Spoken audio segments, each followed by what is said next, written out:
Кешеләр ни өчен сугышалар?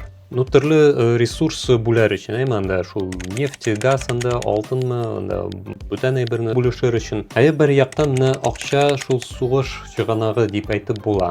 Вот анысы дөрес. Әмма бу бер яктан. Әмма икенче яктан менә акчаның тынычлык китерә торган роле бар.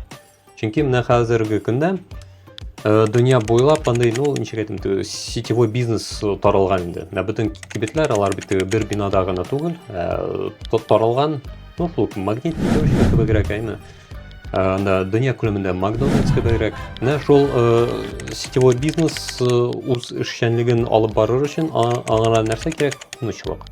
Шулай андай зур бизнес ул сәясәткә дә үз йогынтысын ясый. Бәлки берәр заман менә шул бизнес йогынтысы артыннан да, нәтиҗәсендә дә бәлки бөтен дөньяда тынычлык килер дип өметләнеп калабыз.